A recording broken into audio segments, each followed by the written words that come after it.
materia y energía. Como sabemos, los balances de materia y energía son una de las herramientas más importantes con las que cuenta la ingeniería de procesos y se utilizan para contabilizar los procesos de materia y energía entre un determinado proceso industrial y los alrededores o entre las distintas operaciones que lo integran. El problema que veremos hoy es un problema sin reacción. El problema que veremos hoy dice: por una tubería fluyen 200 litros por minuto a 5 atmósferas y 170 grados centígrados de una mezcla de monóxido de carbono, dióxido de carbono, nitrógeno y oxígeno, con la composición en peso siguiente: 30% de monóxido de carbono, 7% de dióxido de carbono, 28% de nitrógeno y 35% de oxígeno, lo cual se mezcla con otra línea de aire que contiene 21% mol de oxígeno y 79% mol de nitrógeno, que maneja 120 litros por minuto a 30 grados centígrados y 2,8 atmósferas. Se conoce que la mezcla de salida está a 110 grados centígrados y 3 atmósferas. ¿Cuál es la composición molar de la mezcla resultante? Solución. Para poder resolver este tipo de problemas, lo primero que debemos plantear es un gráfico, un diagrama en el cual podemos ver más claramente los datos que nos da el problema. En el flujo 1, tal como nos especifican, tenemos 30% de monóxido de carbono, 7% de dióxido de carbono, 28% de nitrógeno, 35% de oxígeno, y nos especifican que fluye 200 litros por minuto a 5 atmósferas y 170 grados centígrados. Luego tenemos el flujo 2, que es aire, y por teoría y como indica el problema, el nitrógeno es 79% molar y oxígeno a un 21% molar, y esto fluye a 120 litros por minuto a 30 grados centígrados y 2,8 atmósferas. Por último tenemos el flujo de salida, o el flujo 3. Este está compuesto por monóxido de carbono, dióxido de carbono, nitrógeno, oxígeno, y nos dan las condiciones a 110 grados centígrados y 3 atmósferas. Teniendo el diagrama podemos seguir resolviendo. Para generar el balance de masa es necesario recordar que, de acuerdo con la ley de conservación de la materia, la suma de las masas a la entrada de un sistema debe ser igual a la suma de las masas a la salida del mismo, por lo que la sumatoria de las masas en la entrada debe ser la sumatoria de las masas en la salida. De la misma manera, para que un sistema sin reacción química se aplica a los moles, por lo cual el número de moles o la sumatoria de moles en la entrada debe ser el número de moles o sumatoria de moles en la salida. Para calcular el número de moles en la entrada en el flujo 1 y 2, se sustituyen los valores correspondientes en la relación N igual a presión por vapor sobre constante R por la temperatura, el cual es un derivado de la famosa fórmula Pavitt-Rotón. En el flujo 1 hallaremos el número de moles a partir de la fórmula. Como nos indica el problema, la presión en el flujo 1 era de 5 atmósferas, el volumen de 200 litros, tomamos como constante R 0,082 y el dato que nos daban en grados centígrados lo pasamos a Kelvin, hallando así 443 Kelvin en el flujo 1. Resolviendo esto, hallamos que el número de moles en el flujo 1 es 27,53 mol. Pasamos al flujo 2.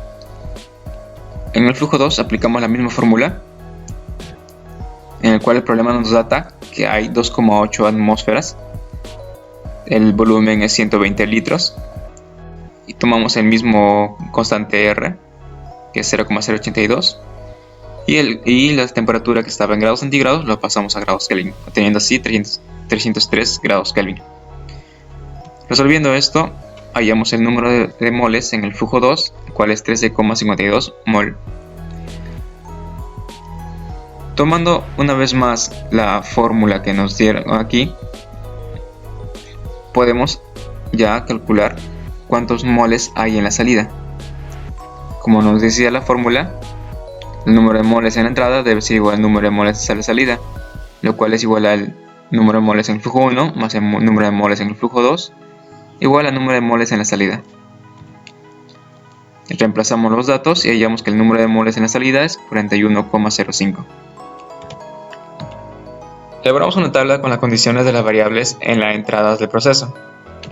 Para el flujo 1 escogemos una base de cálculo que será de 100 gramos. Y a partir del porcentaje en masa de cada sustancia, hallamos estos.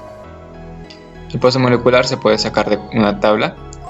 Hallamos los moles de cada sustancia, el cual es masa sobre el peso molecular, masa sobre el peso molecular.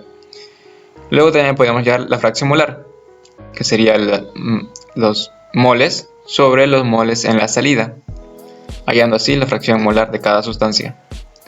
Luego hallamos los moles que intervienen en el flujo 1, el cual sería la fracción molar por el número de moles en el flujo 1, que es igual a 27,53.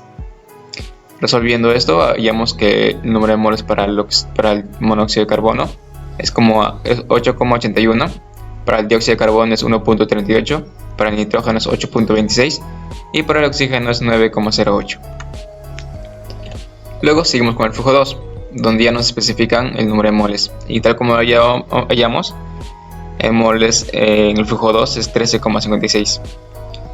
A partir del porcentaje mol que nos daba el problema, que era 79 y 21, pues hallamos que el número de moles es igual al porcentaje mol sobre 100 por el número de moles totales en el flujo 2. Resolviendo esto para cada sustancia, obtenemos que el número de moles en el nitrógeno es 10,71 y en el oxígeno es 2,85. Una vez hallados los moles en las entradas, aplicamos número de moles en la entrada es igual al número de moles en la salida, pero para cada componente. Es así que para el monóxido de carbono, el número de moles en la salida sería igual a el número de moles que entran. En el flujo 1 teníamos 8,81 más 0 que estaba en el flujo 2. O sea, no había nada en el flujo 2 porque ahí obteníamos aire. Entonces el número de moles en la salida de CO2 sería 8,81.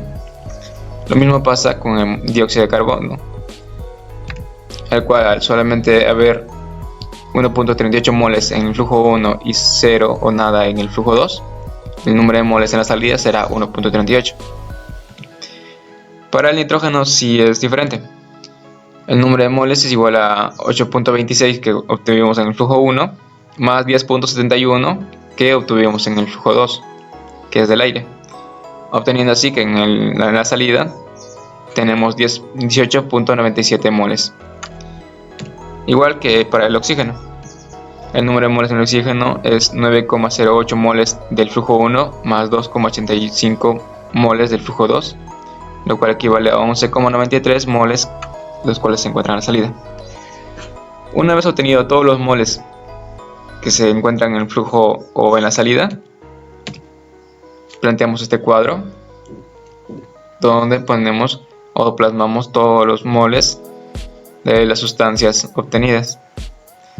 Tenemos el CO2, el número de moles 8,81, para el dióxido de carbono 1,38 y para el nitrógeno y oxígeno 18,97 y 11,93. Como el problema nos pide hallar el porcentaje de moles, pues dividimos los moles sobre los totales y los multiplicamos por 100, obteniendo así el porcentaje de mol. Para el monóxido de carbono sería 21,44, para el dióxido de carbono sería 3,36 y para el nitrógeno y oxígeno 46,17 y 24,03, dando así respuesta a la incógnita de la pregunta. Eso es todo, muchas gracias.